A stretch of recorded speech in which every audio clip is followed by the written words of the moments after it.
गायब थे न जी जी मैडम, एक युवती द्वारा रेप के एलिगेशन लगाए गए थे, उस मामले में क्या कुछ कार्रवाई चल रही है? युवती वो सिवण की थी, जालंधर की थी। वैसे हाल उसका एड्रेस सिवण का था। इवन उसमें पहले सिवण थाना में कोई कंप्लेंट मूव हुई थी, वहाँ पे उस टाइम लिए रहे होंगे। तो रात को हमारे पास 10 बजे आ गए थे। इवन उन्होंने 1 बजे उन कंप्लेंट मूव की थी। वो लिखित में युवती देगी थी, भाई कल का मेरे को समय दिया जाए। तो हमारी रेडियो थी जो उसने फ़ोन भी किया उसको 9 बजे, वो नहीं आई। 10 बजे फिर फ़ोन की, नहीं आई। वो 11 साढ़े 11 बजे आई। हमारी एएसआई सुदेश थी, उसने आते ही बताया कि मेरे साथ ऐसे ऐसे सरसरी तौर पे पूछताछ की थी। तो उसने बताया कि हमारा तो आपस में कंप्रोमाइज़ हो चुका है, और उसने वो शब्द पत्र वगैरह भी दिया। तो हमने कहा कि ये कंपाउंडेबल ऑफेंस नहीं है, तो इसके लिए हमने आदेश दिए उसको, एएसआई को, अनुसंधान करता कि भाई तुरंत इसमें पर्चा दर्ज करें और अपनी जो भी प्रोसीडिंग है उसको कंप्लीट करें। तो हमने आदेश दे दिए, तो उसकी जो प्रोसीडिंग थी वो कंप्लीट की थी। तो आप क्या कार्रवाई की गई? आरोपी गिरफ्तार किया गया, नहीं किया गया?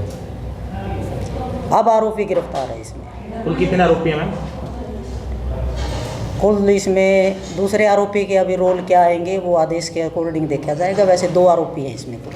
मैडम, रेप पीड़िता द्वारा पुलिस पर भी आरोप लगाए गए थे, कुछ एलिगेशन लगाए गए थे कि पैसे लेकर ऐसा जो केस को भी लूज किया जा रहा है, उसके बारे में क्या कुछ कहना चाहेंगे आप, जो पुलिस पे आरोप लगाए?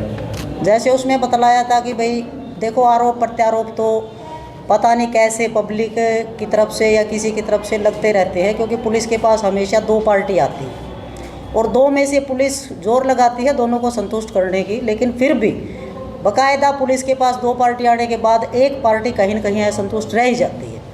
और हमने जैसे उसने आरोप लगाए कि भाई पुलिस ने गिरफ्तार करके छोड़ दिया, गिरफ्तार करके कोई पुलिस का अधिकारी नहीं छोड़ सकता।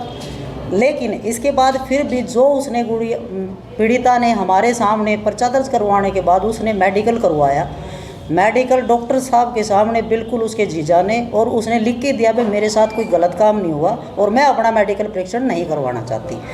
फिर हमने उसकी काउंसलिंग करवाई। काउंसलिंग में बिल्कुल लीगल एड के सामने लिख के दिया कि मैं अपना कोई मेरे साथ शारीरिक संबंध नहीं बने, मैं अपना मेडिकल नहीं करवाना चाहती।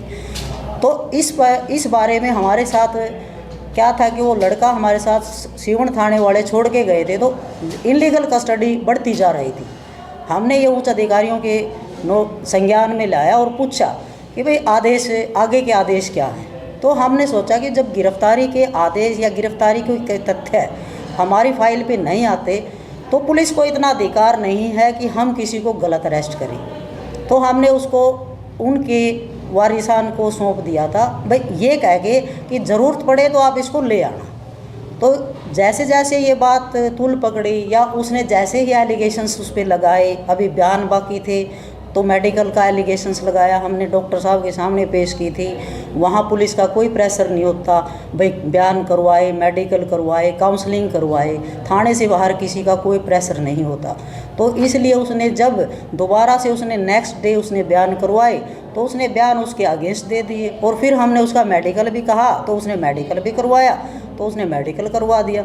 जैसे ही गिरफ्तारी के तस्दीक के बाद आदेश आए, तो हमने उसको तुरंत गिरफ्तार भी कर लिया। मैडम, आप कह रहे हो कि आरोपी को उच्च अधिकारियों के आदेशानुसार छोड़ा है, परंतु जांच अधिकारी जो है वो कह रही है कि उनको आरोपी नहीं मिला है, ना ही वो फरार चल रहा है। जांच अधिकारी का ये आदेश है कि नहीं मिला है, ये तो आदेश ये है कि भाई जैसे वो आया था, उसने आपने जो क्वेश्चन किया था उसमें आपने बतलाया था पत्रकार महोदय ने कि गिरफ्तार करके छोड़ा गया है, तो गिरफ्तारी शब्द तो उसमें आई ही नहीं थी। वो तो एज ए पूछताछ के लिए, देखो किसी के आरोप सिद्ध नहीं होते, पूछताछ के लिए किसी को बुलाना कोई गिरफ्तारी नहीं होती। तो आरोपी थाने में आया था? बिल्कुल जी।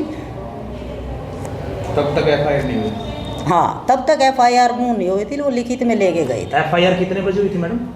एफआईआर वो गुड़िया जो पीड़िता थी वो टाइम लेके गई थी 1 दिन का। हाँ। यानी 10 तारीख को वो रात को हमारे पास आए, जैसे 1 बजे तक कंप्लेंट हुई, तो इसका मतलब नेक्स्ट डे 11 तारीख तक का वो टाइम लेके गई थी।